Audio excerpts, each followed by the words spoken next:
বেলালের কানে আজানের মাঝখানে আওয়াজ আসছে মদিনার নবী জিন্দা নাই, আজান বাদ দিয়া মাঝখান থেকে দৌড়ায় আমার নবীকে দেখার জন্য। যেই নবী দুনিয়াতে নাই তার জন্য আজান দিলাম, সে না থাকলে আজান আর দিব না। ঠিকই নবীর ইন্তেকাল যখন হয়ে গেল, বেলাল বলে আর মদিনায় থাকতে পারি না, আজান আমি দিয়া সহ্য করতে পারি না। সিরিয়ার জমিনে বেলাল চলে গেল। বেলালের কণ্ঠের আজান যদি না হয়, ফজরের অন্ধকার আলোকিত হয় না। যদিও 10 জন সাহাবাদের মধ্যে বেলালের নাম নাই, কিন্তু নবী কয় আমি জান্নাতে গিয়া বেলালের আওয়াজ পেয়েছি, হাঁটার আওয়াজ। ওই নবীর দান শহীদ হয়ে গেল। নবী এত কষ্ট করলেন দিনের জন্য। উহুদের পাহাড়ের পাদদেশে নবীকে নিয়ে যখন বসাইলেন হযরত আলী সহ ভিন্ন সাহাবায়ে কেরাম, ওখান থেকে 1500 বছর হয়ে গেছে নবী নাই, এখনো মিশকের ঘ্রাণ পাওয়া যায়। ওই উহুদের ময়দানে 70 জন সাহাবা, এদের কবর ওখানে পাহারা দেয়। বাংলাদেশি কিছু বান্দা ওখানে আছে। উহুদের শাহাদাত বরণকারীদের এরিয়াটা বাউন্ডারি করে দিছে সরকার, ভেতরে ঢোকা যায় না। বাংলাদেশি সহ আরো অনেক আলেমরা পাহারা দেয়, ওই দেশের আলেম। একজনে সেদিন বললেন, হুজুর আল্লাহর কসম, উহুদের এই ময়দানে যদি রাত্র 2টার পরে আসেন, মিশকের ঘ্রাণ বের হইতে থাকে। ওখানেই তো নবীর জন্য দ্বীনের নিসবতে জীবন দিয়েছে রাসূলের কলিজার টুকরা পন চাচা বীর আমির হামজা, যার কলিজা বের করে আবু সুফিয়ানের স্ত্রী হিন্দা চাবায়া চাবায়া খাইছিল। এরে নবীর উম্মতের দল, ও উহুদের ময়দানে পয়গম্বরের আরেকজন সাহাবী হানজালা রাদিয়াল্লাহু তাআলা আনহু বাসর রাতে চলে আসছে। গোসল না করিয়া নবী নাই খবর শুইনা হাজির। ও আল্লাহর বান্দারা, তোমার নেতার বিরুদ্ধে, নেত্রীর বিরুদ্ধে কথা বললে তুমি আন্দোলনে নামো, বিরোধিতা করো। নবীর বিরুদ্ধে কথা হয়, বলো তোমার আন্দোলন তখন কোথায় থাকে? ইসলামের বিরুদ্ধে, কোরআনের বিরুদ্ধে কথা হবে, মুসলমান আন্দোলন করবে না, ঘরে বসে থাকবে, এটা কখনো হতে পারে না। নবী নাই খবর শুনিয়া সাহাবায়ে কেরাম ঘর থেকে দৌড়ায়, হানজালাও দৌড়ায়। 70 জন সাহাবা শহীদ হয়ে গেছেন। নবী বললেন, এদের তাড়াতাড়ি জানাজা পড়ে দাফন দাও, গোসলের দরকার নাই। যেই পোশাকে তারা মরেছে, শহীদ হয়েছে, এই পোশাকে হাসরের ময়দানে উঠবে। কিয়ামতের দিন এদের গায়ে রক্ত মাখা দেখবে। আল্লাহ ডাকবে, শহীদরা আসো, বিনা হিসাবে জান্নাতে যাও। হঠাৎ নবীর কানে একজন সাহাবিয়া মহিলা এসে বলেন, ইয়া রাসূলুল্লাহ, শাহাদাত বরণকারী সাহাবাদেরকে আপনি বিনা গোসলে জানাজা পড়ায় কবর দেন। একজন সাহাবী, তারে আপনি বিনা গোসলে কবর দিবেন না। হানজালা ফরজ গোসল অবস্থায় চলে আসছেন, গোসল করে নাই, শুনছেন নবী নাই, অমনি দৌড়ায় চলে আসছে তরবারি নিয়ে। নবী বলেন, খবর দাও, খুঁজো হানজালার লাশ, গোসল দেওয়া লাগবে। জিবরাইল আমিন এসে নবীকে বলেন, ইয়া রাসূলুল্লাহ, যেই সাহাবী দ্বীনের নিসবতে আপনার মোহাব্বতে ফরজ গোসল বাদ দিয়া চলে আসছে বাসর ঘরে বিবির মায়া ছাড়িয়া, ওই সাহাবীর গোসল আল্লাহ জান্নাতের পানি দিয়া ফেরেশতার মাধ্যমে করায় দিয়েছে। পয়গম্বর বলেন, এমন 2টা অপরাধ আছে, যে 2টা অপরাধ করলে শাস্তি হবে দুনিয়াতে। আল বাগিয়ু ওয়া উকুকুল ওয়ালিদাইন। 1 নাম্বার অপরাধের নাম জুলুম। জুলুম করলে শাস্তি হবে মরার পরে না আগে। সবাই মুখস্থ করেন। ভাই ভাইয়ের সাথে জুলুম করেছো, শাস্তিটা কিন্তু মরার আগেই হয়ে যাবে। ভাই বোনের সাথে জুলুম করেছো, শাস্তি হবে মরার আগে। বোনের পৈতৃক সম্পত্তি বাবার থেকে তুমি আত্মসাৎ করে বোনকে তুমি বঞ্চিত করেছো, বোনের উপরে জুলুম করেছো। খাইতে পারবি না, গলায় ঢুকবে, পেটে যাওয়ার আগে আজরাইল এসে হাজির হয়ে যাবে। অনেক সন্তানেরা অন্য ভাই বোনের সম্পদকে আত্মসাৎ করে নেয়, বাবারে কনভিন্স করে নেয়। আবার অনেক বাবা আছে একজনকে গোপনে সব দিয়ে দেয়, ভিন্ন সন্তানদের বঞ্চিত করে। জুলুম। আল্লাহর নবী বলেন জুলুমের শাস্তিটা মরার আগে হবে। মালিক কর্মচারীর থেকে তুমি সব কাজ আগে আদায় করে নিলা, বেতনটা টাইম মতো দিলা না, চাইতে গেছে ধমক দিয়েছো, জুলুম করেছো। আছে না নাই? এই দোষটা সব আমার। গার্মেন্টস ফ্যাক্টরির মালিক, ঘরে কাজের লোক আছে না, আহা কাজের লোকের ঠিক মতো খানা দেয় না, কাপড় দেয় না, গাড়িতে কোথাও যায়, মালিক তার স্ত্রী সন্তান সুন্দর সিটে বসছে, ব্যাগ ডালা পেছনে কাজের মেয়েটাকে বসায় রাখছে। এরকম খবরও পাই না। জুলুমের বিচার হবে মরার আগে। হয় না? ফেরাউনের বিচার হইছে না? কথা কন না কেন? এটাই কি শেষ? ফাইনাল? এটা তো সেমি ফাইনাল। ফাইনালটা তো পরকালে, মরার পর, কিয়ামতের দিন। বুঝেন না? পুলিশে আসামি ধইরা কোর্টে উঠাইব না? কোর্টে উঠানোর আগে কি পরিমাণ হাদিয়া চলে না? এটা সেমিফাইনাল। ফাইনাল হবে আদালতের বিচারক যখন রায় দিবে ডানে বামে, তখন হবে ফাইনাল রিমান্ড। কেউ অন্যায় করে নাই, তাকে অন্যায়কারী বানানো জুলুম। আছে না নাই? কেউ দোষ করে নাই, তারে দোষ চাপায় দেওয়ার নাম জুলুমের বিচার। মরার আগে না পড়ে কোথায় যাওয়া? আল্লাহর ধরা বড় কঠিন। আমি আমাকে বলি, আপনি আপনাকে বলেন, কিন্তু কেমন যেন মনে হয় বয়ানগুলো যেন অন্যদিকে বাতাসে নিয়ে যাইতেছে। নিজের হিসাবটা করেন। আমি আমার হিসাব করি, আমার দ্বারা আমার সন্তানের উপরে জুলুম হলো কিনা। আমি শিক্ষক, আমার দ্বারা ছাত্রের উপরে কোনো জুলুম হলো কিনা। আমি ইমাম খতিব, আমার দ্বারা মুসল্লিদের উপরে কোনো জুলুম হলো কিনা। আমি দোকানের মালিক, কর্মচারীর উপরে কোনো জুলুম হলো কিনা। আমি বাড়ির মালিক, পাঁচতলা বিল্ডিং আমার, ভাড়াটিয়াদের উপরে কোনো জুলুম হলো কিনা। খালি আওয়ামী লীগের দিকে খুঁজেন কেন? আপনার দোষ দেখবে কি?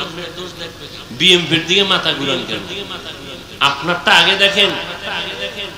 আপনি মইরা গেলে জবাব আওয়ামী লীগ দিবে, আওয়ামী লীগের জবাব আওয়ামী লীগ দিবে, বিএমপিরটা বিএমপি দিবে। আপনার আমারটা আপনার আমার দিতে হবে। রাজনীতি করে না যারা, এরকম নাই? এরা জেলখানায় কেন? খালি আওয়ামী লীগ বিএমপি ধরবেন। যারা রাজনীতি করে না প্রচলিত, এরা বিপদে নাই কেন? এরা এদের হাইসিয়তে, এদের লাইনে অপরাধ করেছে। জুলুমের শাস্তি বলার আগে হবে, এটাই ফাইনাল কথা, রাসূলের হাদিস। তো বলতেছিলাম, ছাত্র জনতার আন্দোলন দুইটা শিক্ষা আমাদের দেয়। জুলুমের পরিণাম ফল ভালো না, কখনোই ভালো না। দ্বিতীয় সবক এই আন্দোলন থেকে, ঐক্যবদ্ধ আওয়াজ ছাড়া সফলতা সম্ভব নয়।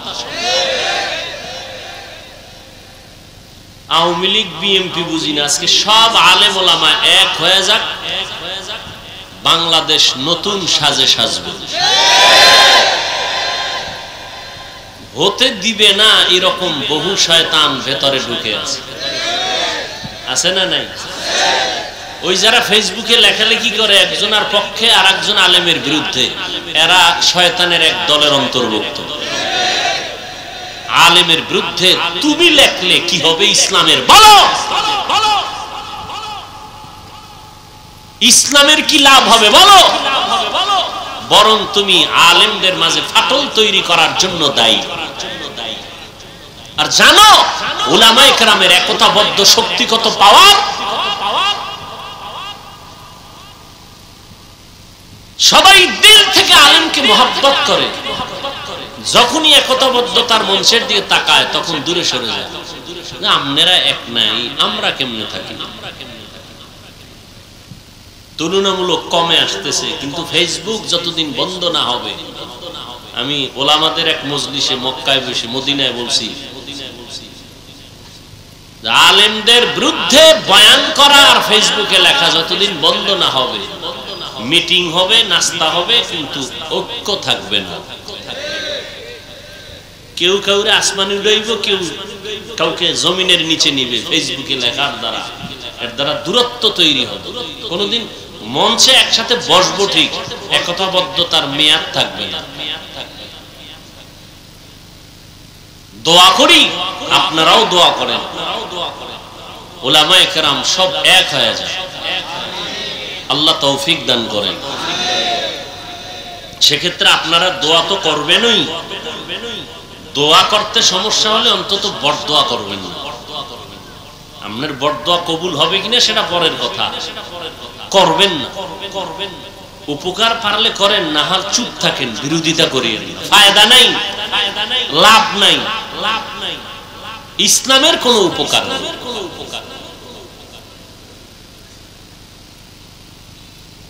জুলুমের বিচার এই দুনিয়ায় হবে মরা।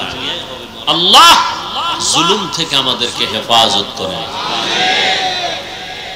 জুলুম শেষ হয়ে গেছে, আওয়ামী লীগ গেছি গা, এরপর বাড়ি ঘরে আগুন লাগাইছে কারা, মানুষ মারে কারা, দোকান বাড়ি ঘরে ডাকাতি হয় কারা করে? জিনেরা, ভারতের ফেরেশতারা। হ্যাঁ, জুলুম চলে না? চলে না। জুলুমের বিচার মরার আগে না পরে? ভালো করে লিখে রাখবেন, দোয়া করবেন, আল্লাহ জুলুম থেকে এ দেশ এবং জাতিকে হেফাজত করেন। আমরা জুলুম চাই না, জালেমকে চাই না।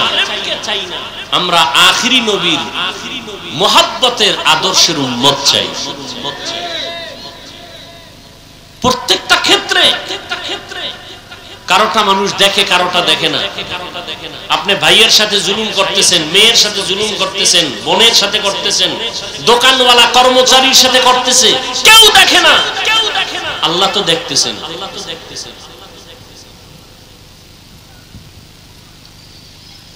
আল্লাহ পাক যেভাবে ছাত্র জনতার আন্দোলনে পরিবর্তন হয়েছে, নতুন করে এই দেশে যেন কেউ জুলুম করার স্বপ্ন পর্যন্ত না দেখে, করবে তো দূরের কথা। ছাত্র অন্যায় করবে, শাসন করার আইন আছে ইসলামে। কি করার আইন আছে? এই কথা কিন্তু একটা শব্দের ব্যবধান, কিন্তু খুব খেয়াল করবেন। শাসন করার আইন আছে, শোষণ করার আইন নেই। শাসনের নাম ইনসাফ, শোষণের নাম জুলুম। ইসলামে ছাত্রকে শাসন করার আইন আছে, শোষণ করার। স্ত্রীকে শাসন করার আইন আছে, শোষণ করার আইন নাই। জনগণকে শাসন করার আইন আছে, শোষণ করার আইন নাই। ছাত্র অন্যায় করছে, একটা ধমক দেওয়ার মতো। শিক্ষক যদি 2 ধমক দেয়, 1 ধমক জুলুম। ছাত্র অন্যায় করেছে, একটা বেতের বাড়ির 2 বেত দেওয়া জুলুম। এখন একটা অন্যায় করছে, বেতের বাড়ি কয়টা? একটা পাবে, কিন্তু ওজন হবে কত? 1.5 কেজি না 10 গ্রাম। এখানেও ইনসাফ। অন্যায় করেছে, একটা বেতের বাড়ি পাবে, ওজন হবে মাত্র 10 গ্রাম, আধা কেজির ওজনে বেতের বাড়ি দেওয়া জুলুম।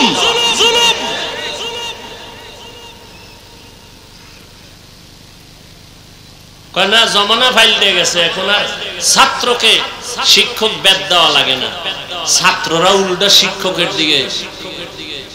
কি নমুনা আছে না নাই? তবে এখানে অনেক ছাত্র দেখতেছি বিভিন্ন ঘরানার স্কুল কলেজ মাদ্রাসা, আজীবনের জন্য কথাটা আমি বলে থাকি, আজও বলছি, মনে রাখবেন, শিক্ষকের সাথে বেয়াদবি করে মরার আগে বিচার হবে, লিখে রাখবেন। শিক্ষকদের সাথে যারা বেয়াদবি করবে তার শাস্তি হবে মরার আগে, মনে রাখবেন। সবার সাথে মেজাজ দেখানো যায়? সন্তান মা বাবার সাথে মেজাজ দেখাতে পারে? ছাত্র শিক্ষকের সাথে মেজাজ দেখাতে পারে? যারা দেখিয়েছে, চোখের সামনে দেখেছে, ওরা ধ্বংস হয়ে গেছে। ক্লাসে 1 নাম্বার, বেয়াদবি করছে, ধ্বংস। বহু দেখেছি, স্কুল কলেজ আর মাদ্রাসার লাইনে কম দেখি নাই।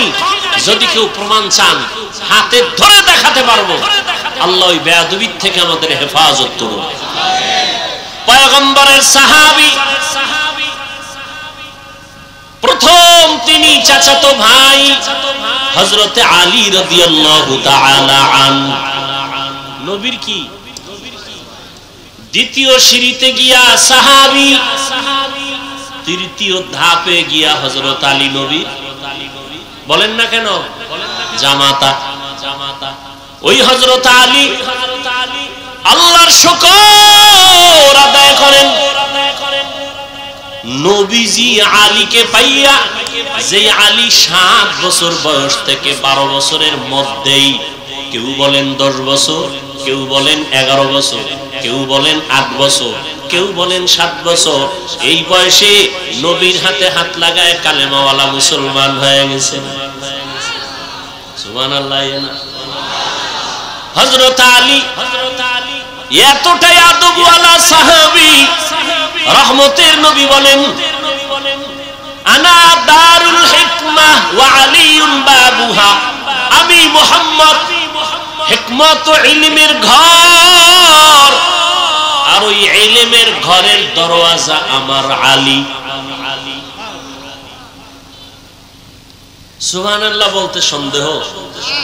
ইলমেরা ইজাজ করদান বেহিসাব, খলকেরা দাদান জওয়াবে বাসওয়া। হযরত আলী আল্লাহর শুকর আদায় করেন। যেই নবী আলীকে বলেন, আমি আমার আলী ইলমের ঘরের দরজা। কতটা দাম হযরত আলী! ভাইরা আমার, হযরত আলী রাদিয়াল্লাহু তাআলা আনহু হিজরতের রাতে নবী বিছানায় শোয়া, তারপরে নবী বিদায় হয়ে গেলেন মক্কার জমিন। কেমন মুহাব্বতের নবীর সাহাবী, যে আলীর জবানে এত প্রশংসা, আল্লাহর কাছে শুকর আদায় করে বলেন, আল্লাহ, সম্মানের চেয়ারে বসার জন্য 2 পুঁজির একটা লাগে, না হয় সম্মানের চেয়ার পায় না। চেয়ার পায় কিন্তু কোনটা পায় না? একজনে জোর করে চেয়ার দখল করছে, এটা কি সম্মানের নেই? কি অনেকে জুলুম করেও চেয়ারে বসে, কথা ঠিক না? আর একটা হলো সম্মানের। একজনে জোর করে বসে ধাক্কা দিয়ে, আমি বসবো, আমার চেয়ার। আর একজনকে আমি বসবো না, কয় বসাবো, এর মাথায় করে এনে বসাই দিছে, কথা ঠিক নেই? কেউ স্বপ্নে দেখছিলেন নি? যারে বয়সে হেও স্বপ্ন দেখে যে আমারে বাংলাদেশের চেয়ারে বসাইবে, কথা ঠিক না? ওয়াজ বুঝেননি? কি বুঝেন?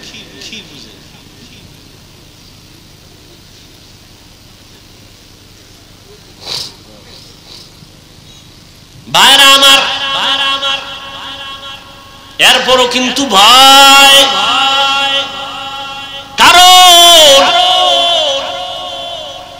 ফিলিস্তিনের জমিনের উপরে হিংস্র আক্রমণ, বাইতুল মাকদিসকে দখল করা, মুসলমানের উপরে আক্রমণ। বাংলাদেশটা কিন্তু ছোট, মানচিত্রে দিয়ে তাকাইলে ছোট্ট একটা দেশ, টুপিওয়ালায় ভরা, মাদ্রাসায় ভরা। ভারতের জমিনে হাজার হাজার হাজার মাদ্রাসা, লক্ষ লক্ষ আলেম। 800 বছর পর্যন্ত স্পেন জমিন শাসন করেছে মুসলমান। কয়শো বছর? মুখস্থ করো। একটা জাতিকে ধ্বংস করার জন্য তার ইতিহাস ভুলায় দেওয়া যথেষ্ট। মনে রাখো, 800 বছর পর্যন্ত স্পেন জমিন শাসন করেছে মুসলমানেরা। কোরআন শরীফের উল্লেখযোগ্য তাফসীর হলো কুরতুবী। ওই স্পেন জমিনে বসে লেখা 30 খণ্ডের তাফসীর, তাফসীরে কুরতুবী। ওই 800 বছরের শাসনের মুসলমান দেশ স্পেনের মধ্যে গিয়ে দেখো আজান বন্ধ। বেশি লাফাইও না রে যুবক, সাবধান। ভারতের চোখ যদিও একটু পর্দা লাগাইছে, আমেরিকার চোখ কিন্তু এখানে বড় করে রাখা আছে। ঠিক বলতে কি কষ্ট লাগে না? একটু ভাবতে হবে নাকি? একটু ভাবতে হবে। আমেরিকার ডব্লিউ বুশ বলেছিল, আমি সারা দুনিয়ার নারীদের, যুবতীরে দেখতে চাই বেপর্দা, আর যুবকদের দেখতে চাই দাড়িবিহীন। ভাইরা আমার, আসামের মুসলমান, কাশ্মীরের মুসলমান, বসনিয়া চেচনিয়ার মুসলমান, ওদিকে বার্মার মুসলমান, চতুর্দিকে মুসলমানের উপর আক্রমণ চলতেছে। আমগো উপরে পড়বে না বলা যায় না, তবে ইনশাআল্লাহ চোখের পানি থাকবে, নামাজ থাকবে, সততা থাকবে, জুলুম থাকবে না। আল্লাহ পাক ফেরেশতা পাঠাইয়া আমাদের হেফাজত করবেন।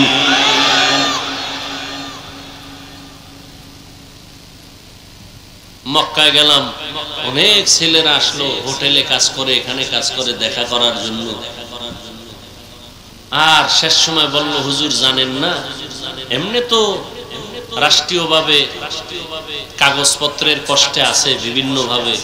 এরপর একটা দুঃখের কথা বললো। আমি বললাম, তোমরা এখানে এত সুন্দর জায়গা, আমরা টাকা খরচ করে আসতে পারি না, কত চোখের পানি, কত দোয়া।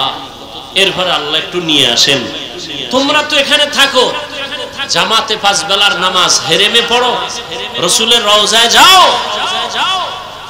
ওরা চোখের পানি ছেড়ে কাঁদলো আর বলল যে এখন প্রবণতা এমন যে এই ছেলেরা, কিছু কিছু মানুষ আছে ওখানে, টাকা যা পায় টুকটাক দিয়ে জুয়া খেলে। নিঃস্ব হয়ে গেছে অনেকে জুয়া খেলে। তো চিন্তা করলাম, আবু জাহেল এখনো মরে নাই। মক্কা মদিনার কাছে আইসাও নামাজ নাই, দাড়ি নাই, টুপি নাই। যদি এমন হয় জুয়া খেলে, আর এই টাকা মা বাবারে দিলে কি হবে? আমি তো দোয়া করি, আল্লাহ আমার প্রবাসে যারা আছে, শুধু সৌদি আরব নয়, সারা পৃথিবীর আনাচে কানাচে আমার প্রবাসে যারা জীবন যাপন করেন, আল্লাহ তাদের কামাই রুজিতে, হায়াতে, ইজ্জতে বরকত দান করেন, সমস্ত মুসিবত থেকে হেফাজত করেন। জানি না আরবের ভেতরে কারা এই অভিযোগে অভিযুক্ত, হালাল টাকা কামাই করে রসুলের দেশে বসে যারা জুয়া খেলে। জানি না কারা, আল্লাহ জানেন, তাদেরকে হেদায়েত দান করুন।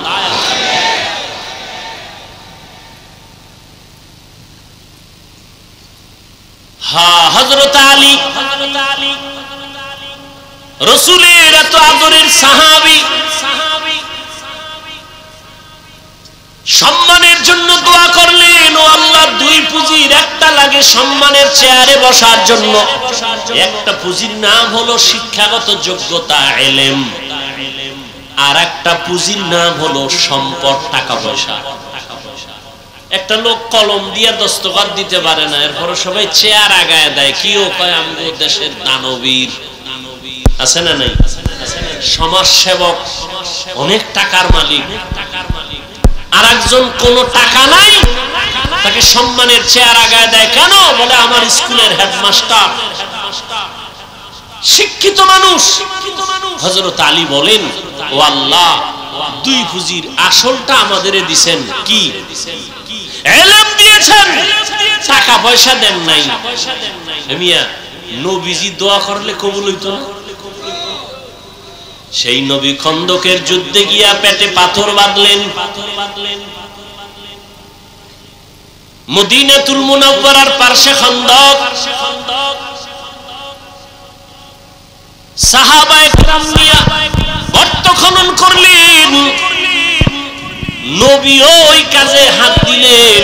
সাহাবায়ে কেরাম কেউ কষ্ট সহ্য করতে না পেরে ছুটি চাইলেন। মিথ্যা অভিযোগ দিয়ে বললেন, বাড়িতে অসুস্থ রোগী আছে, বাড়ি যাব। বাড়ি পাহারা দেওয়ার কেউ নাই, যাব।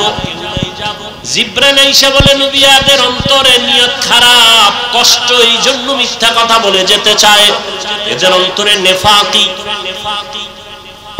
আল্লাহ আয়াত নাজিল করে দিলেন। সাহাবায়ে কেরামদেরকেও পেটে পাথর বেঁধে নবীর সামনে আসছেন, ইয়া রাসূলুল্লাহ, না খেয়ে কষ্ট করে পেটে পাথর বাঁধছি, একটা ক্ষুধা সহ্য করতে পারি। মনে মনে ভাবছে নবী মনে হয় আরামে আছে। সবার কথা শুনে নবী কয়, সাহাবায়ে কেরাম, আপনারা পেটে পাথর বাঁধছেন একটা, আমি মুহাম্মদ রহমতের নবী, আমার জামাটা উঠাইয়া আমি দেখাই, দেখেন। রহমতের নবী আমার জামাটা উঠাইয়া দেখাইলেন। সাহাবায়ে কেরাম দেখে আমাদের পেটে পাথর একটা, রহমতের নবীর পেটে পাথর দুইটা। ক্ষুধার কষ্ট। নবী যদি দোয়া করতেন উহুদ পাহাড় স্বর্ণ হয়ে যাও, না, কষ্টের মধ্যে শান্তি। ভোগ বিলাসের মধ্যে কি নাই? দেখছেন শান্তি, এখন টের পাননি কি পরিমাণ শান্তি। আল্লাহ, জুলুমের শাস্তি দুনিয়ায়, কষ্টের জিন্দেগি। নবী আমার 1 বছর না, 2 বছর না, 3 বছরের মতো সময় আমার নবীরে মক্কার বেঈমানেরা গৃহবন্দী করে রাখছে শিয়াবে আবু তালিবের ভেতর। পানি দেয় না, খানা দেয় না। রহমতের নবী আমার গাছের পাতা ছিঁড়ে ছিঁড়ে চাবাইয়া তারপরে পেটের ক্ষুধা নিবারণ করে। না খাইয়া মরিয়র যুবক, প্রয়োজনে না খাইয়া মরিও, কিন্তু হারাম খানা ভেতরে ঢুকাইও না রে বাবা। শান্তি নাই, শরীরে রোগ বেড়ে যাবে, অশান্তি শুরু হয়ে যাবে। হযরত আলী রাদিয়াল্লাহু তাআলা আনহু বলেন, মান আল্লামানি হারফান ইনশাআ বাআ ওয়া ইনশাআ আতাকা। আমাকে একটা অক্ষর যিনি শিক্ষা দিয়েছেন, তিনি আমার কাছে এমন দামি যে আমাকে চাইলে বিক্রিও করে দিতে পারেন, গোলাম বানাইয়াও রাখতে পারেন। এই ছাত্ররা, হযরত আলী বলেন, একটা অক্ষর আমাকে যে শিক্ষা দিল তার দাম কত? আমাকে বিক্রিও করে দিতে পারে, আমাকে গোলাম বানাইয়াও রাখতে পারে। এ হলো শিক্ষকের মর্যাদা।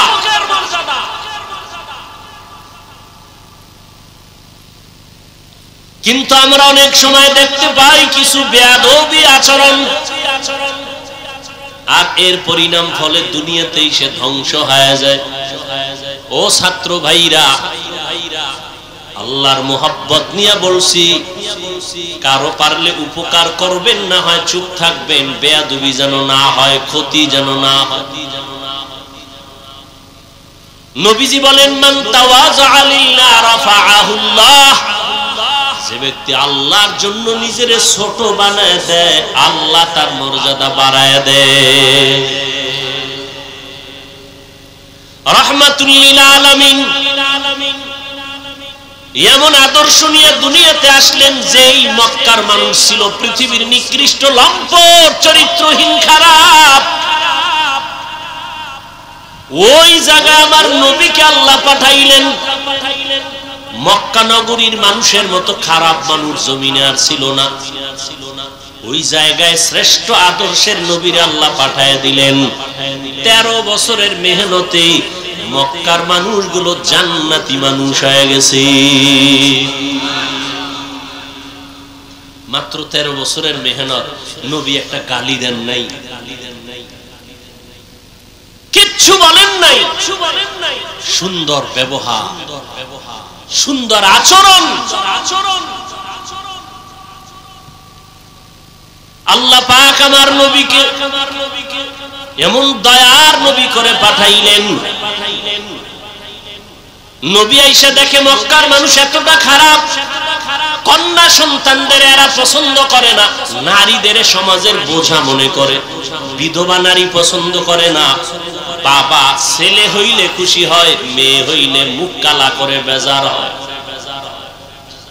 এমন কি মেয়েকে জ্যান্ত দাফন করে হত্যা করে বাবা। ওই সময়ে রাসূল আসছেন, কন্যাদেরকে পছন্দ করে না। এই বাপ কি মনে করেন ভালো না জালেম? সেই রাসূলের যুগের দুই একটা জালেম এখনো আছে না? নেই। ছেলে হলে খুব খুশি, মেয়ে হলে কষ্ট পায়। স্ত্রীর সাথে রাগ করে কথা বলে না, মেয়ে হলো কেন? তো মেয়ে হলো কেন এটা স্ত্রী কি জবাব দিবে? স্ত্রীর কোনো হাত আছে এখানে? লিল্লাহি মুলকুস সামাওয়াতি ওয়াল আরদ ইয়াহাবু লিমান ইয়াশাউ ইনাসান ওয়া ইয়াহাবু লিমান ইয়াশাউ যুকুর আও ইউযাওয়িজুহুম যুকরানাও ওয়া ইনাসা ওয়া ইয়াজআলু মান ইয়াশাউ আকিমা ইন্নাহু আলিমুন কাদির।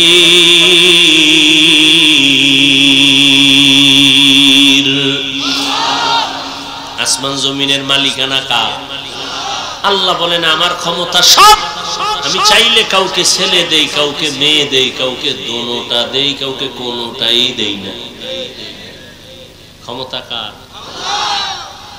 না আপনি স্লোগান দিচ্ছেন ছেলে হোক মেয়ে হোক দুটোর বেশি নয়, একটা হলে ভালো হয়, না হইলে আরো ভালো। স্লোগান দিছে ছেলে হোক মেয়ে হোক দুটো, কথা বল না কেন? দুটোর একটা হলে ভালো হয়, এই স্লোগান আছে না নাই?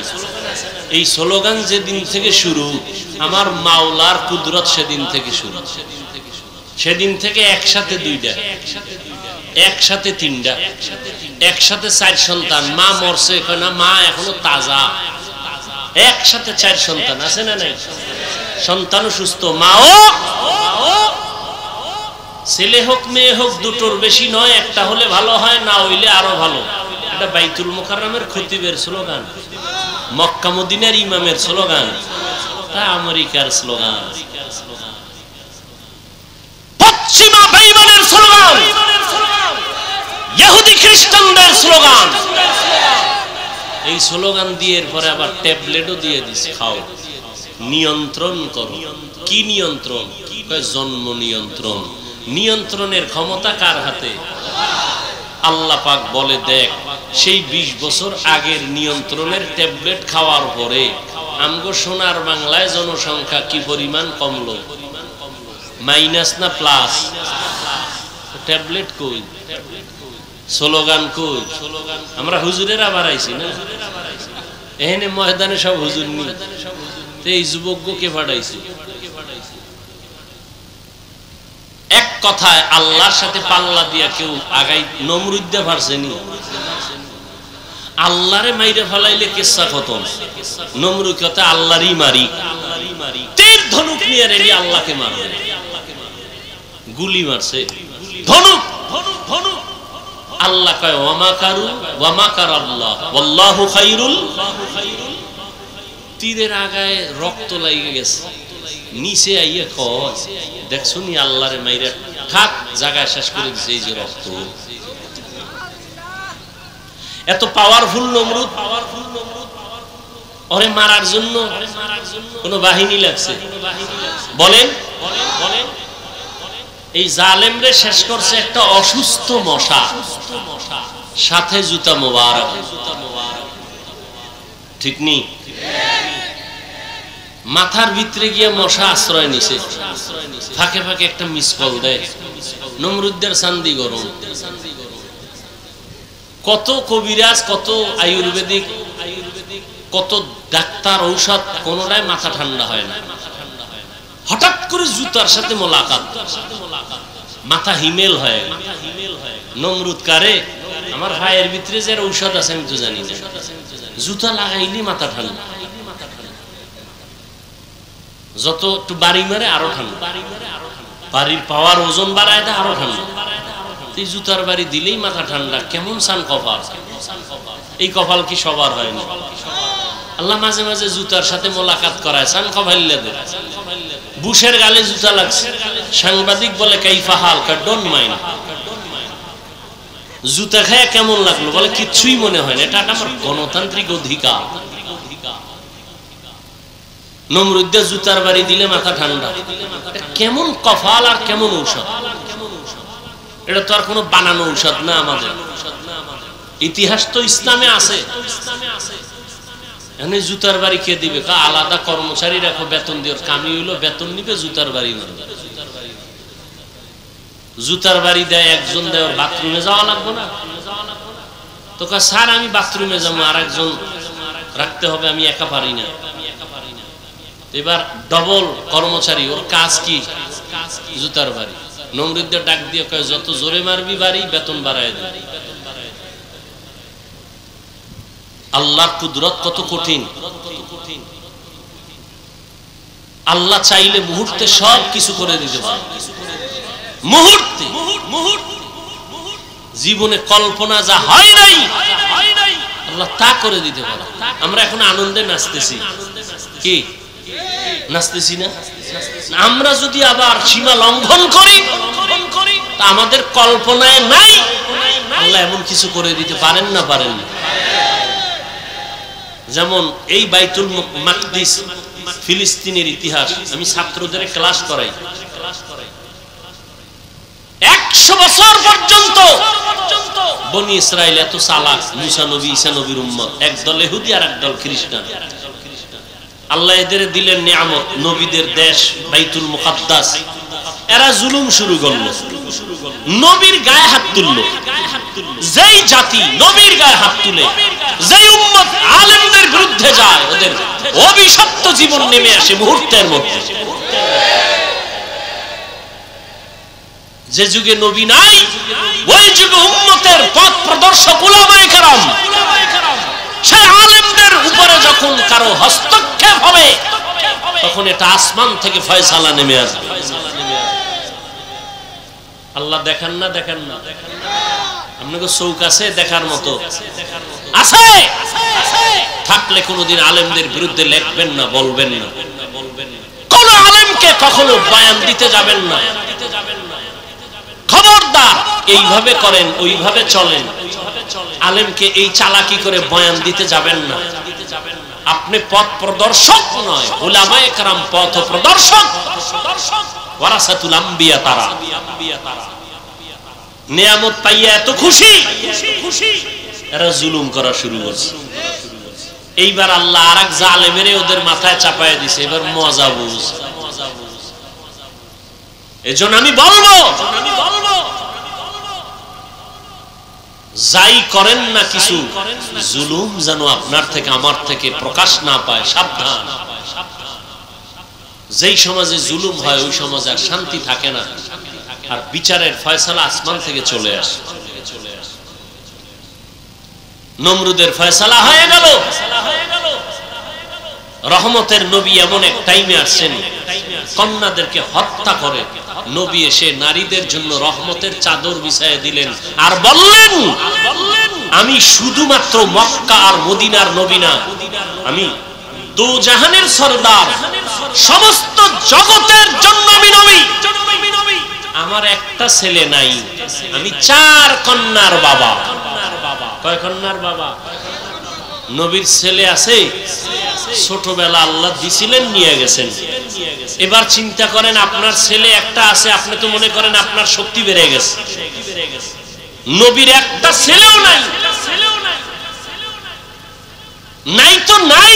এর মধ্যে আবার কাটা গায়ে লবণ দিচ্ছে। মক্কার কিছু কাফেরেরা কয় মুহাম্মদের বংশ শেষ, ও মরে যাবে, বংশ শেষ হয়ে যাবে, ওর বংশ রক্ষার কোনো ছেলে নাই। নবীর দুঃখ লাগছে। আল্লাহ কয় নবী, আমি আপনার ডাইরেক্ট ছেলে না দিলেও এমন ব্যবস্থা দিছি, কিয়ামত পর্যন্ত আপনার প্রশংসা থাকবে সবার মুখে। ইন্না আতাইনা কাল কাউসার, আমি আপনাকে কাউসার দিলাম। কাউসারের এক অর্থ হলো রুহানি সন্তান।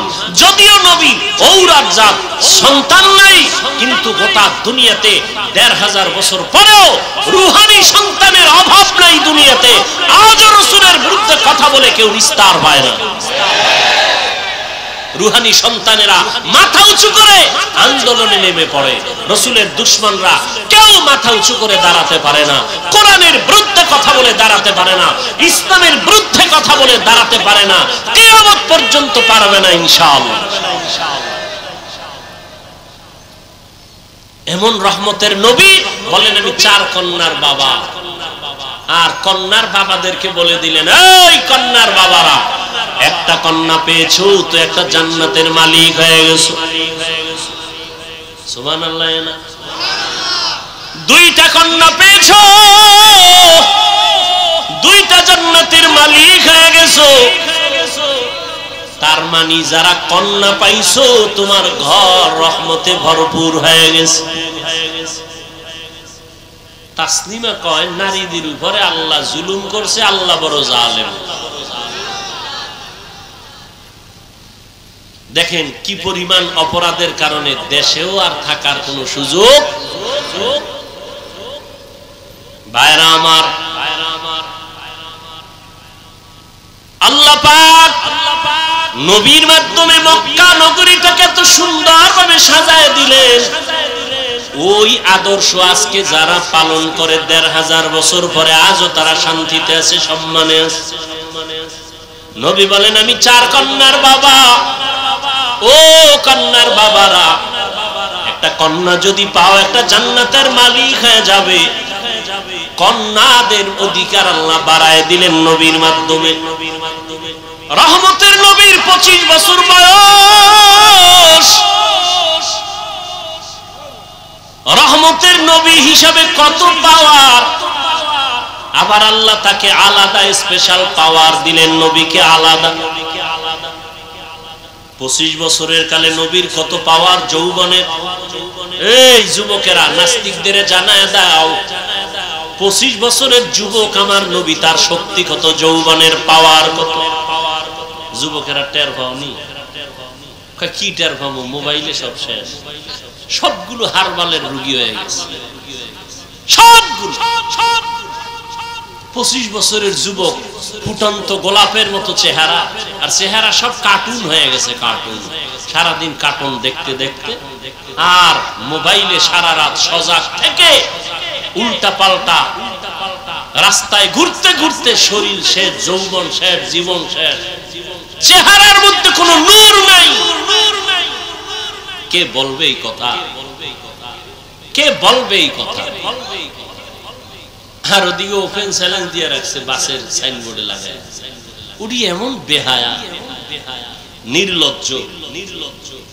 মানুষের লজ্জা শরম থাকবে না। রাসূল বলেন লা ঈমানা লিমান লা হায়া আলা, যাদের লজ্জা নেই ওদের ঈমান নাই। যুবকরা এগুলো করতেছে, ওদিকে হারবালওয়ালারা সাইনবোর্ড পোস্টার, মেয়েরা ঘুরে ঘুরে ঘুরে ঘুরে হ্যান্ডবিল বিলি করতেছে, লিফলেট বিলি করতেছে, ওপেন চ্যালেঞ্জ, এই সমস্ত বাজে কথা বলে। লজ্জা শরম কই গেল? মোবাইল তো আমরাও চালাই, এটা এমন একটা যন্ত্র, এটা ছাড়া চলার উপায় নাই। কিন্তু ভালো দিকটাকে আমরা গ্রহণ করি, খারাপ থেকে দূরে থাকি। এমনিই তো একটা টাচ মোবাইলের দিকে তাকায় থাকলে চেহারার কি ক্ষতি হয়, শরীরের কি ক্ষতি হয়। গুগলে ঢুকো, জীবন বর্তা আকামি করলা, আজকে একটু কিছু তথ্য নাও, তুমি তো ওখান থেকে শিক্ষার বহু কিছু আছে। তুমি যদি চাও মোবাইল থেকে অনেক কিছু শিখতে পারো। বড় বড় বিধর্মীরা মুসলমান হয় কেন?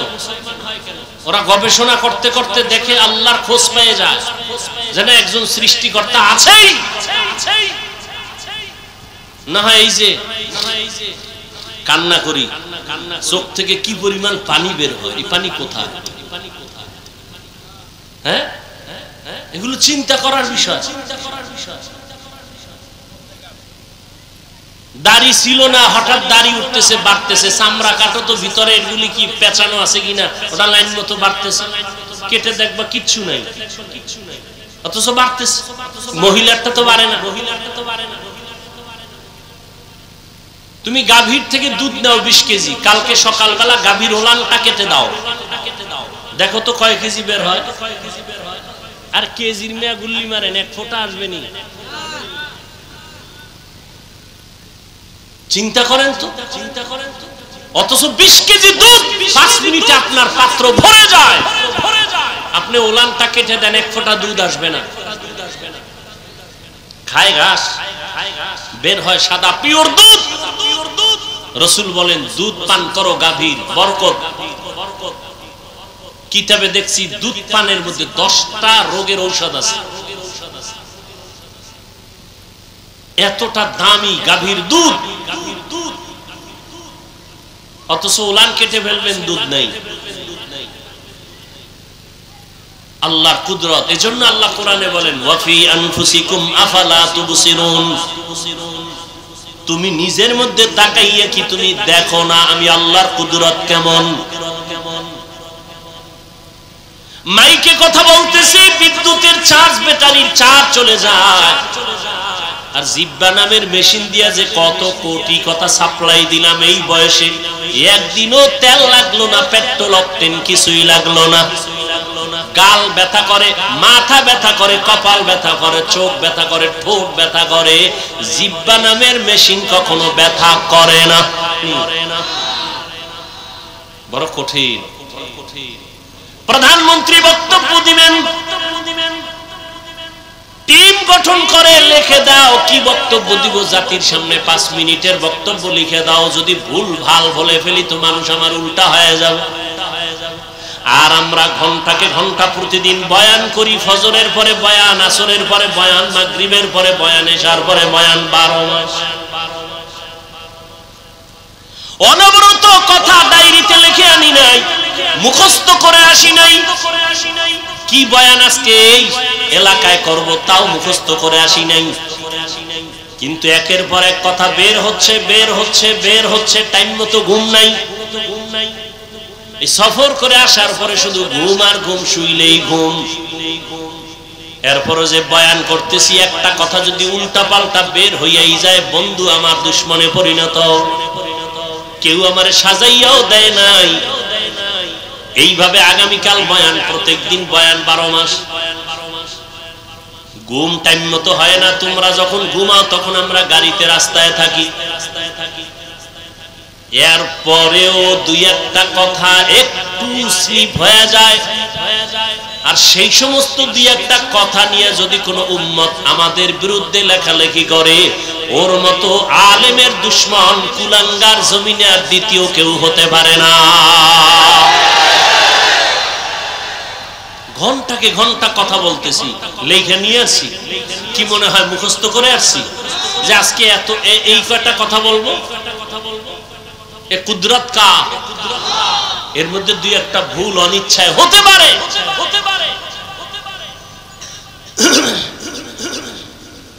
তুমি এইসব বলো না,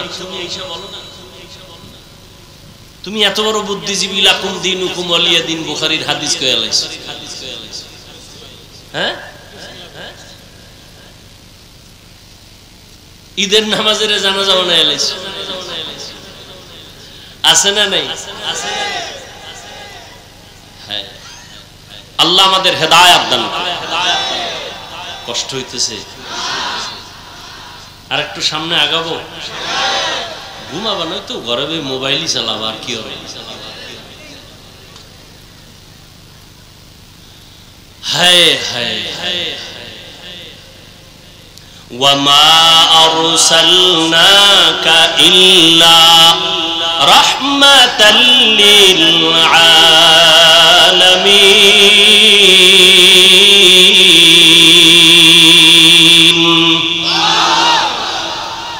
এই যে এত বয়ান শুনো যুবক বাবারা, অন্তরে মায়া আছে না, মোহাব্বত লাগে না?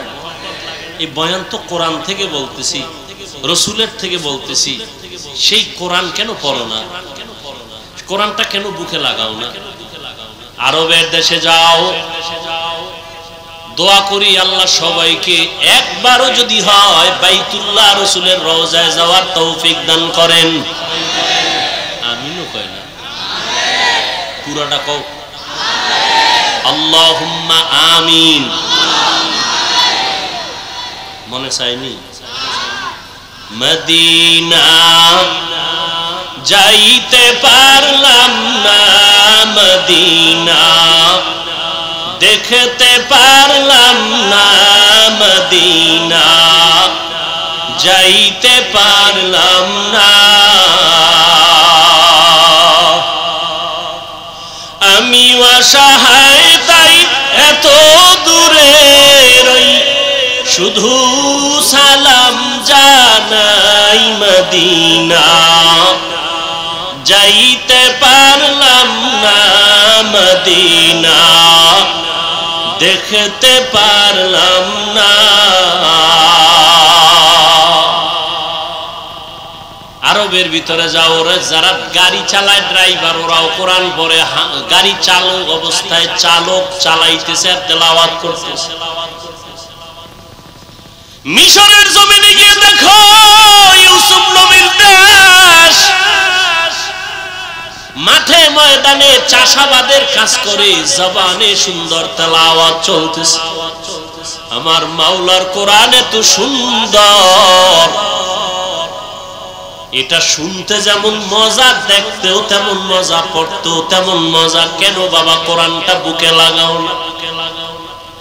তুমি ইঞ্জিনিয়ার হও, ডাক্তার হও, কোনো বাধা নাই, হও, দোয়া করি, তবে আল্লাহর কোরআনটা সিনায় লাগাইও। আজকে কি তুমি দেখো নাই ভার্সিটির ভিসি নামাজের ইমামতি করে, তেলাওয়াত না শিখলে ভার্তুনি? কথা কও। তুমি ডাক্তার হও, কিন্তু এমন সাহস তুমি রাখো তুমি মুসলমান, তুমি ডাক্তারির চেয়ারে বসিয়াও যেন ইমামতির যোগ্যতা তোমার থাকে। যেখানে যাবে তুমি নামাজ পড়াবে, মধুর তেলাওয়াত শোনাবে, তখন সবার দিল থেকে দোয়া আসবে যে ডাক্তার হইয়াও তেলাওয়াত এত সুন্দর, ইঞ্জিনিয়ার হলেও তার তেলাওয়াত এত সুন্দর। এ যদি ইমামতি করার যোগ্যতা রাখে, জাতি শিখবে আর জানবে যে মুসলমানকে পিছে ফেলার কোনো রাস্তা নাই। তুমি ডাক্তার হও, ইঞ্জিনিয়ার হও, আল্লাহর কোরআন পড়ো, জুমার খুতবা দেওয়ার মতো যোগ্যতা তোমার ভেতরে অর্জন করো, নামাজের ইমামতি করার মতো যোগ্যতা অর্জন করো। ইমামতির যোগ্যতার সব থেকে বড় যোগ্যতা হলো বিশুদ্ধ কোরআনের তিলাওয়াত। আরবের ড্রাইভারেরা তেলাওয়াত করে, সাধারণ মানুষ কোরআন পড়ে। কোরআন শিখতে 20 দিন লাগে। কয়দিন? 20 দিন মানে 20 ঘন্টা। 20 দিনের 20 ঘন্টা লাগে। মাত্র দৈনিক 1 ঘন্টা টাইম দাও, 20 দিনে কোরআন শিখে ফেলবা ইনশাআল্লাহ। বহু সময় নষ্ট করছো এদিক সেদিক, কোরআন শিখতে 1 ঘন্টা টাইম দাও, ফজরের পরে না হয় এশার পরে, সুযোগ মতো দাও না, দেখবা আল্লাহর প্রতি মায়া, ইবাদতে মায়া বেড়ে যাবে। রাহমাতুল লিল আলামিন নারীদের ইজ্জত রক্ষা করার গিয়া বাবাদের বললেন নারীদের আর হত্যা করা যাবে না, কন্যা হত্যা করা যাবে না। নবীর আদর্শ বাস্তবায়ন করতে গিয়া দান শহীদ করেছেন। তারপরেও নবী কোনদিন জিদের বশবর্তী হয়ে রাগ করে কারো উপরে জুলুম করেন নাই। আর ওই নবীর আদর্শ পালন করে সাহাবায়ে কেরাম সারা দুনিয়াতে এত দৃষ্টান্ত স্থাপন করেছেন যে আজকে সাহাবায়ে কেরামের আদর্শ নিয়ে দুনিয়ার মানুষ তার জীবনকে সুন্দর করে। রাসূলের জন্য নিবেদিত প্রাণ সাহাবায়ে কেরাম, যেই নবী দান শহীদ করেছেন দ্বীন ও ইসলামের জন্য, ওই নবীর মহব্বতে উহুদের ময়দানে ওই রক্তমাখা দ্বীনের আলামত এখন উহুদ পাহাড়ের সাথে লেগে আছে। বহু বছর চেষ্টা করছি বাইতুল্লাহ থেকে মদিনায় গিয়া উহুদ পাহাড়ের ওই জায়গাতে একটু বসবো, দেখবো নবী যেখানে দান শহীদ করে বসছিলেন। সুযোগ পাই না, ওই দেশের সরকার আটকায় দিয়েছে। এই বছর একটু সুযোগ পেয়েছে। রহমতের নবীর দান শহীদ হয়ে গেল। কাফেরেরা এলান করলো মুহাম্মদ দুনিয়ায় নাই। কান্নার আওয়াজ চতুর্দিকে ছড়ায় পড়ল। বেলাল পয়গম্বরের সাহাবী আজান দিতেছেন। ওই বেলালের কানে আজানের মাঝখানে আওয়াজ আসছে মদিনার নবী জিন্দা নাই। আজান বাদ দিয়া মাঝখান থেকে দৌড়ায় আমার নবীকে দেখার জন্য। যেই নবী দুনিয়াতে নাই তার জন্য আজান দিলাম, সে না থাকলে আজান আর দিব না।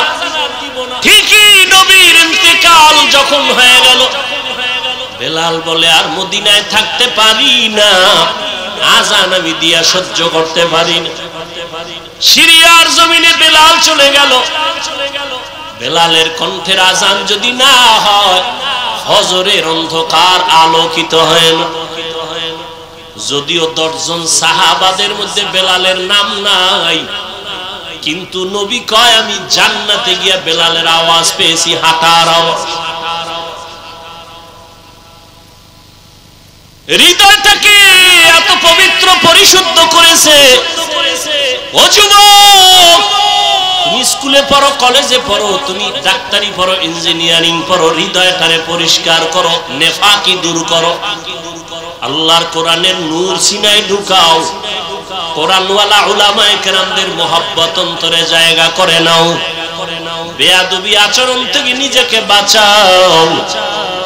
নবীজির মহব্বত অন্তরে ধারণ করো আর আল্লাহর কাছে দোয়া করো, হে মালিক, যেই নবীর এত গুণগান শুনি ওই নবীর রওজার পাশে দাঁড়ায় একটু সালাম দেওয়ার তৌফিক আমারে দান করো।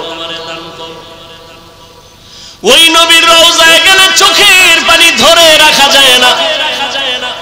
যেই নবী গোটা দুনিয়া পাগল করে ওখানে আছেন, ওই নবীর দান শহীদ হয়ে গেল। নবী এত কষ্ট করলেন দ্বীনের জন্য। উহুদের পাহাড়ের পাদদেশে নবীকে নিয়ে যখন বসাইলেন হযরত আলী সহ ভিন্ন সাহাবায়ে কেরাম, ওখান থেকে ১৫০০ বছর হয়ে গেছে নবী নাই, এখনো মিশকের ঘ্রাণ পাওয়া যায়। ওই উহুদের ময়দানে ৭০ জন সাহাবা এদের কবর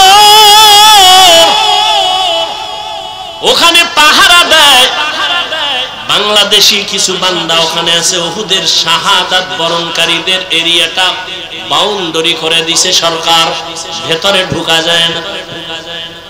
বাংলাদেশি সহ আরো অনেক আলেমরা পাহারা দেয়, ওই দেশের আলেম। একজনে সেদিন বললেন, হুজুর আল্লাহর কসম, উহুদের এই ময়দানে যদি রাত্র 2টার পরে আসেন, মিশকের ঘ্রাণ বের হইতে থাকে। ওখানেই তো নবীর জন্য দ্বীনের নিসবতে জীবন দিয়েছে রাসূলের কলিজার টুকরা পন চাচা বীর আমির হামজা, যার কলিজা বের করে আবু সুফিয়ানের স্ত্রী হিন্দা চাবায়া চাবায়া খাইছিল। এরে নবীর উম্মতের দল, ও ইহুদের ময়দানে পয়গম্বরের আরেকজন সাহাবী হানজালা রাদিয়াল্লাহু তাআলা আনহু বাসর রাতে চলে আসছে। গোসল না করিয়া নবী নাই খবর শুইনা হাজির। ও আল্লাহর বান্দারা, তোমার নেতার বিরুদ্ধে নেত্রীর বিরুদ্ধে কথা বললে তুমি আন্দোলনে নামো, বিরোধিতা করো। নবীর বিরুদ্ধে কথা হয়, বলো তোমার আন্দোলন তখন কোথায় থাকে? ইসলামের বিরুদ্ধে, কোরআনের বিরুদ্ধে কথা হবে, মুসলমান আন্দোলন করবে না, ঘরে বসে থাকবে, এটা কখনো হতে পারে না। নবী নাই খবর শুনিয়া সাহাবায়ে কেরাম ঘর থেকে দৌড়ায়, হানজালাও দৌড়ায়। 70 জন সাহাবা শহীদ হয়ে গেছেন। নবী বললেন এদের তাড়াতাড়ি জানাজা পড়ে দাফন দাও, গোসলের দরকার নাই। যেই পোশাকে তারা মরেছে, শহীদ হয়েছে, এই পোশাকে হাসরের ময়দানে উঠবে। কিয়ামতের দিন এদের গায়ে রক্ত মাখা দেখবে। আল্লাহ ডাকবে, শহীদরা আসো, বিনা হিসাবে জান্নাতে যাও। হঠাৎ নবীর কানে একজন সাহাবিয়া মহিলা এসে বলেন, ইয়া রাসূলুল্লাহ, শাহাদাত বরণকারী সাহাবাদেরকে আপনি বিনা গোসলে জানাজা পড়ায় কবর দেন। একজন সাহাবী, তারে আপনি বিনা গোসলে কবর দিবেন না। হানজালা ফরজ গোসল অবস্থায় চলে আসছেন, গোসল করে নাই, শুনছেন নবী নাই, অমনি দৌড়ায় চলে আসছে তরবারি নিয়ে। নবী বলেন, খবর দাও, খুঁজো হানজালার লাশ, গোসল দেওয়া লাগবে। জিবরাইল আমিন এসে নবীকে বলেন, ইয়া রাসূলুল্লাহ, যেই সাহাবী দ্বীনের নিসবতে আপনার মোহাব্বতে ফরজ গোসল বাদ দিয়া চলে আসছে বাসর ঘরে বিবির মায়া ছাড়িয়া, ওই সাহাবীর গোসল আল্লাহ জান্নাতের পানি দিয়া ফেরেশতার মাধ্যমে করায় দিয়েছে। এরে যুবক, আল্লাহর গোলাম, ওই সাহাবাদের আদর্শ অন্তরে লালন করো। এখনো সময় আছে, তওবা করে নাও। বিজয়টা তোমার কেমন তুমি ভাবনি? ইমানদারের ভাবনা বেঈমানের ভাবনা কখনো এক না। একজনে আমার মুমিনের সালাম দিয়া কয়, কেমন আছেন? বলে, আমার ইমানের হালাত ভালো, তো আলহামদুলিল্লাহ আমি ভালো আছি। আমার ইমান আমলের হালাত খারাপ, তো আমি বলতে পারি না ভালো আছে, আমি বড় খারাপ আছি। আর তোমার চিন্তা চেতনা, তোমার বাড়ি আছে, গাড়ি আছে, টাকা পয়সা, ব্যবসা ভালো, তুমি ভালো আছো। নামাজ যে পড়লা না, এই বিষয়ে তোমার ভালো মন্দের কোনো বিচার হলো না। এখনো সময় আছে, তওবা করে নাও। আল্লাহর কাছে অন্তর খুলে তওবা করো। হে মালিক, তোমার নিয়ামতের হায়াত না থাকলে বাঁচার উপায় নাই। তোমার নিয়ামতের নিঃশ্বাস যদি বন্ধ হয়, আর উঠাইতে পারবো না। তোমার নিয়ামতে যদি তুমি ঘুম থেকে উঠায় না দাও, আমার জীবনে আর উঠা সম্ভব হবে না। ও আল্লাহ, জীবনটা শুধু নিয়ামত পাইলাম, কিন্তু শুকর আদায় করতে পারলাম না। হাতের শুকর আদায় করতে পারি নাই, তোমার দেওয়া চোখের নিয়ামতের শুকর আদায় করতে পারি নাই, তোমার দেয়া নিয়ামতের জবানের শুকর আদায় করতে পারি নাই, তোমার দেয়া নিয়ামত চোখের শুকর আদায় করতে পারি নাই। কোনদিন কোরআন শরীফ হাতে নিলাম না, চোখ দিয়া তাকায় দেখলাম না, জবান দিয়া কোরআন তেলাওয়াত করতে পারলাম না। জীবনে অনেক কিছু চোখ দিয়া দীর্ঘ টাইম তাকাইয়া দেখছি, কিন্তু 1 মিনিটের জন্য কোরআনের দিকে তাকাইয়া সহ্য করে দেখতে পারি নাই। জীবনে জবান দিয়া কত কথা বলেছি, মোবাইলে সারাটা রাত, কিন্তু জবান দিয়া 100 বার দরুদ শরীফের আমল করতে পারি নাই। জবান দিয়া কোরআন তেলাওয়াতের আমল করতে পারি নাই। এই হাতের দ্বারা কত লেখাই যে জীবনে লেখলাম, কিন্তু হাতের দ্বারা কোরআন ধরিয়া ধরিয়া লাইনে আঙ্গুল টেনে পড়তে পারি নাই। হিসাব মিলায় দেখলাম আমার মতো নাফরমানের এই জমিনে কেউ নাই। ও যুবক বাবারা, বৃদ্ধ বাবাজিরা, পর্দার আড়ালের মা বোনেরা, আল্লাহর কাছে নিয়ামতের হিসাব কিন্তু দিতেই হবে। আল্লাহর দেওয়া নিয়ামত পাইলেন, আল্লাহর দেওয়া বাতাস বড় নিয়ামত, আল্লাহর দেওয়া পানি বড় নিয়ামত, সূর্যের আলো বড় নিয়ামত। সবকিছু ভোগ করলেন, শুকর আদায় করলেন না। আল্লাহর নবী দোয়া শিখাইছেন, যখন ঘুম থেকে তুমি উঠবা আলহামদুলিল্লাহ বলে শুকর আদায় করো। নামাজ আদায় করবা, সেজদায় গিয়া সুবহান রাব্বিয়াল আ'লা বলবা। আজকে ঘুম পাইয়া ঘুমাইলা, ফজরের আজান কানে আসলো, মসজিদে হাজির হতে পারলাম না, এখনো সময় আছে, তওবা করে নাও। কত আল্লাহর বান্দার খবর পাই, নিজেও নামাজে ফজরে যায় না, অনেক ভাড়াটিয়ারা যেতে চায়, গেটের চাবি দেয় না নামাজে যাওয়ার জন্য।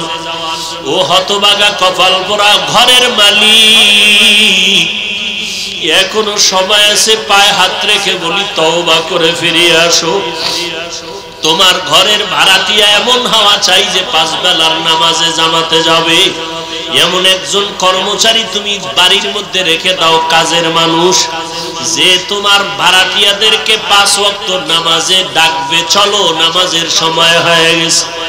তোমার ঘর আমার আল্লাহর রহমত দ্বারা ভরপুর হয়ে যাবে, ফেরেশতারা পাহারা দিবে। ও যুবক বাবারা, স্কুলে পড়ো, ব্যবসা করো, মাওলার কোরআন তেলাওয়াত করো, দোকানে বসে আছো, বাজে কথা না বলে, মোবাইল না দেখিয়া দরুদ শরীফ পড়ো, ইস্তেগফারের আমল করো। পর্দার আড়ালের মা বোনেরা, ফজরের নামাজ পড়ো, সূরা ইয়াসিনটা তেলাওয়াত করে নাও। যোহরের নামাজ পড়ে সূরা ফাতিহা তেলাওয়াত করে নাও বা সূরা আর রহমান। আসরের নামাজ আদায় করে সূরা নাবা তেলাওয়াত করে নেন রে মা। মাগরিবের নামাজ আদায় করে সূরা ওয়াকিয়া তেলাওয়াত করেন। এশার নামাজের পরে মা সূরা মুলক তেলাওয়াত করেন। 5 বেলার নামাজে 5টা সূরার আমল। নবীজির মোহাব্বত নিয়া ওযু সহকারে নির্জনে বসিয়া কমপক্ষে 100 থেকে 300 বার দরুদের আমল করেন। ইনশাআল্লাহ আমি চ্যালেঞ্জ করে বলবো, আল্লাহ পাক যদি কবুল করেন, দরুদের আমলের বরকতে মুসিবত দূর হবে। মদিনার রওজা বাইতুল্লাহ যেতে পারবেন, অন্তত ঘুমের ঘরে আমার নবীর সাথে মোলাকাত হয়ে যাবে। এখনো সময় আছে, তওবা করে আমার আল্লাহকে মনে মনে ডাকেন। আমার আল্লাহ তো আপনার অন্তরের দিকে তাকায় আছে রে গুনাহগারেরা, কখন তুই একবার আল্লাহ বলিয়া ডাক দিবি, কখন তুই গুনার কথা স্মরণ করে 2 ফোঁটা চোখের পানি ছেড়ে কাঁদবি। ও যুবকেরা, অন্তরটা যদি একটু নরম করতে পারো, তোমার আমার মতো কত যুবকের জীবন চলে গেল। পানির নিচে যুবকের লাশ, গাড়ির নিচে যুবকের লাশ, এই আন্দোলনে কত যুবকের লাশ চলে গেল। ও আল্লাহর বান্দার, আগুনে পুড়িয়া কত লাশ চলে গেল, পানি বন্যায় কত মানুষ চলে গেল। তুমি আমি রাতের বেলা ঘুমাইব, রাতের বেলা ঘুমের পরে সকালে উঠার কোনো গ্যারান্টি নাই। ঘর থেকে বের হয়ে যে রাস্তায় যাও, ঘরে আসার কোনো গ্যারান্টি নাই। ও আল্লাহর বান্দারা, এখনো সময় আছে, 2 ফোঁটা চোখের পানি ছেড়ে গুনার কথা স্মরণ করে তওবা করো। মনে মনে আল্লাহকে বলো, আল্লাহ তোমার কোরআনটা বুকে লাগায় জবানে তেলাওয়াতের তৌফিক দাও। স্কুলে পড়ো, কলেজে পড়ো, চাকরি করো, বাধা নাই, কোরআন তেলাওয়াত বন্ধ করবা না। মনে মনে আল্লাহকে বলো, আল্লাহ আমি স্কুলে পড়ার কারণে কোরআন থেকে অনেক দূরে সরে গেছি, আজকে থেকে আমি চেষ্টা করব তোমার কোরআনটা শিখার জন্য, তেলাওয়াতের জন্য। ও আল্লাহ, আমি স্কুলে পড়িয়াও নামাজ আর ছাড়ব না। আয় আল্লাহ, জবানকে হেফাজত করব। তোমার মতো কত যুবক স্কুল কলেজে পড়িয়াও নামাজ ছাড়ে না, তেলাওয়াত করে, নামাজ পড়ায়, তুমি কেন পারবা না রে বাবা? তোমার মতো কত যুবক জেনারেল লাইনে থাকিয়াও ব্যবসা চাকরি করিয়া নামাজ ছাড়ে না, দাড়ি কাটে না, তুমি কেন পারবা না? আল্লাহর কাছে তওবা করো, চোখের পানি ছাড়ো। চোখে যদি পানি না আসে, নবী বলেন কান্নার বাহানা করো, তাতেও বড় সওয়াব। কারণ দুনিয়াতে ঘরে আগুন লাগলে পানি ছাড়া যেমন ঠান্ডা করা যায় না, গুনার কারণে যদি জাহান্নামের আগুন জ্বলিয়া উঠে চোখের পানি ছাড়া ঠান্ডা করা যাবে না। চোখের পানির বড় দাম। রহমতের নবী নামাজে সিজদায় পড়ে কান্নার আওয়াজ, হাসরের ময়দানের ভয়ে নবী কান্নার আওয়াজ। আম্মা জান আয়েশা বলেন, নবী আপনি কাঁদেন কেন? নবী বলেন, কিয়ামতের দিন সূর্যের গরম আমার উম্মতেরা কেমনে সহ্য করবে? আমার উম্মতেরা গুনার কারণে জাহান্নামের আগুনে কেমনে জ্বলবে? ও যুবক, আমার মাওলার কোরআন মিথ্যা মনে করিও না। ওই কোরআনে গুনাহগারের জন্য জাহান্নাম আল্লাহ স্পষ্ট বলেছেন। বাবা, তুমি কোরআনটাকে যদি সত্য মনে করো, গুনাহগারের জন্য জাহান্নামে কথাটাও বিশ্বাস করিও। তুমি যদি গুনাহগার হইয়া তওবা না করিয়া কবরে যাও, তোমার কবর জাহান্নামের টুকরা হয়ে যাবে। কিয়ামতের ময়দানে তোমার হাতে জাহান্নামের হ্যান্ডকাপ লেগে যাবে। ওই আগুনের ভয় অন্তরে জমা করিয়া 2 ফোঁটা চোখের পানি ছাড়ো। যদি কান্না না আসে বাহানা করো। আর তোমার ডানে বামে যদি কোনো কান্নাওয়ালা ভাই পাও, একটু দোয়া নাও। কান্নাওয়ালা যদি দোয়া করে তোমার কপাল খুলিয়া যাবে। আর দুনিয়াতে তোমার বড় দোয়ার ফ্যাক্টরি তোমার মা, তোমার বাবা। ওই মা বাবা যদি থাকে, বাবা যদি থাকে, দোয়া নাও। মা থাকলে দোয়া নিও। মা বাবার দোয়া ছাড়া তুমি কোনোদিন সফলতা অর্জন করতে পারবা না। ওই মায়ের কাছে গিয়া বলি, ওরে মা একটু দোয়া করিয়া দাও। রসুলের রওজার কিনারায় দোয়া দাঁড়াইলাম একটা যুবক, আমার দেশে বাড়ি গলা জড়ায় কাঁদে, হুজুর আমার মা নাই, আমি বড় অসহায়। আমার মা আমার জন্য কত দোয়া করেছেন, আজকে আমি সব পাই, কিন্তু আমার মায়ের কণ্ঠ কানের মধ্যে পাই না। ও আল্লাহর বান্দারা, ওই মা পাইয়া বেয়াদবি করিও না। মায়ের থেকে দোয়া নাও, বাবার থেকে দোয়া নিও। এমন মা বাবার দোয়া ছাড়া তুমি পরীক্ষায় ভালো নাম্বার পাও নাই, আর দোয়া ছাড়া তুমি সম্মানের জায়গায় আসতে পারো নাই। ওই মা বাবার জন্য কলিজা ভরে দোয়া করো। বেঁচে থাকলে মাকে বলিও, মা কত অজান্তে বাজে কথা বলছি, তুমি কষ্ট পেয়েছো, আজকে মাফ করিয়া দাও। আমি গুনাহগার হইয়া কবরে যাব না, তুমি দোয়া করো, আমি তওবা করতেছি। আর নামাজ ছাড়বো না, দাড়ি কাটবো না, বেপরদায় চলবো না, কারো সাথে খারাপ ব্যবহার করব না। নবীজির তরিকা মেনে মা বাবা তোমার দোয়া নিয়া, উলামায়ে কেরামের পরামর্শ নিয়ে চলবো, বিরোধিতা করব না।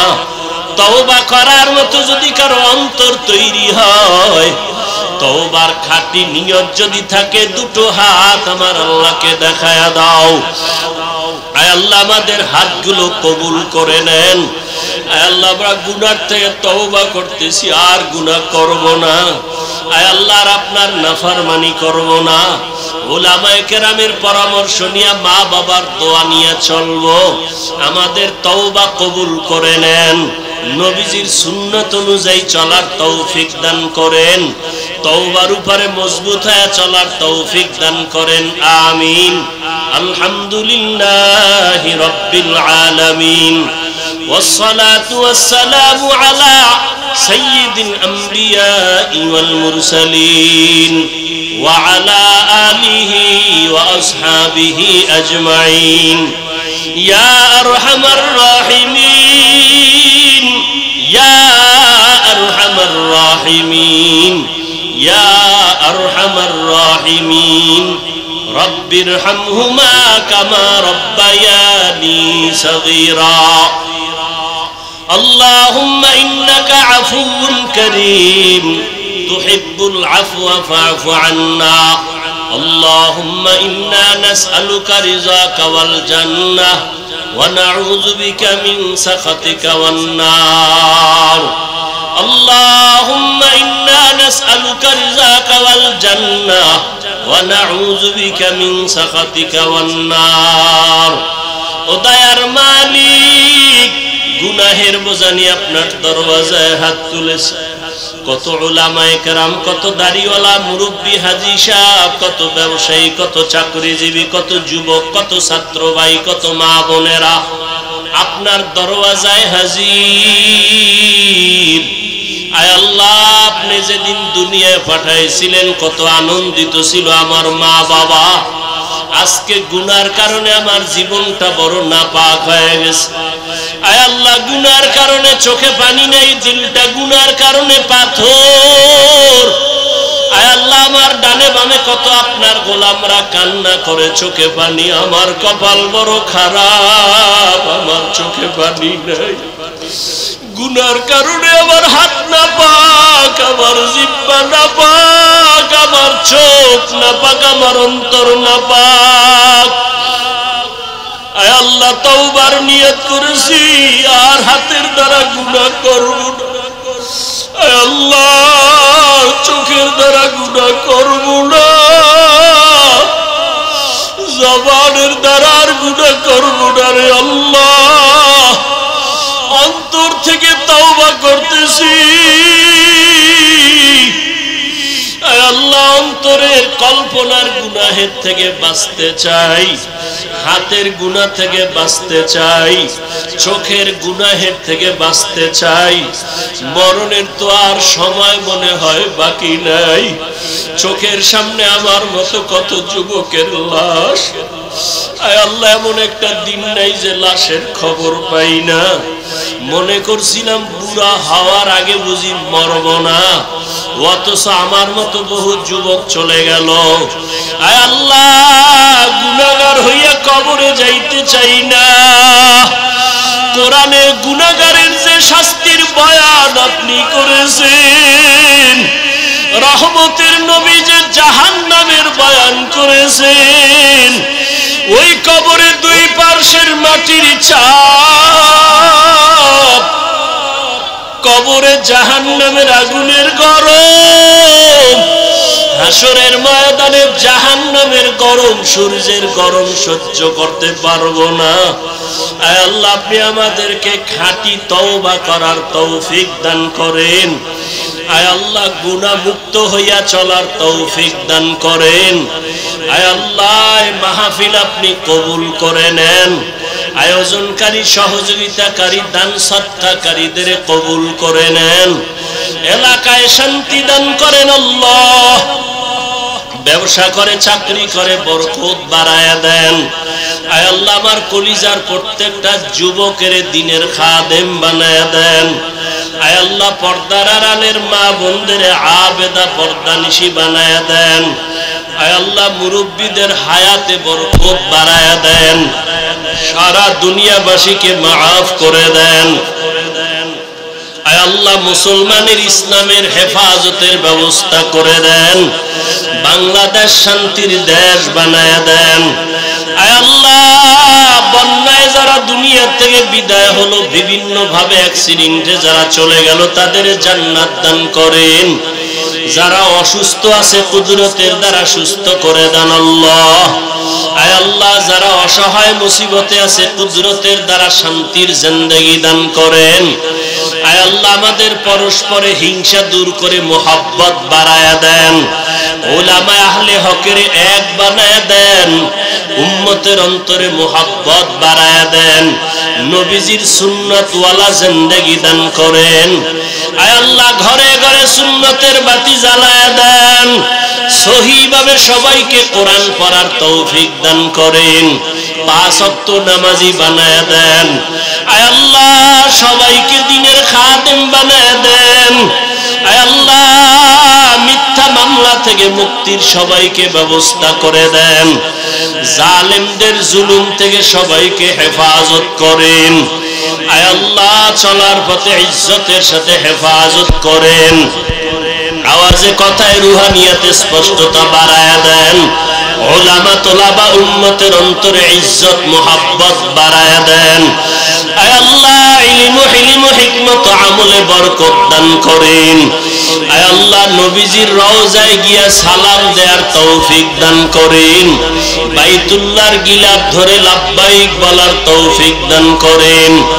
আয় আল্লাহ, আমরা যারা হাত তুলে দিছি জানি না কার মা নাই কার বাবা নাই। অন্ধকার কবর থেকে দোয়া চায় ও সন্তান, ওই মা বাবার চেহারাটাও কি মনে পড়ে না? ও আল্লাহ, জানি না কারা এখানে ইয়তীম,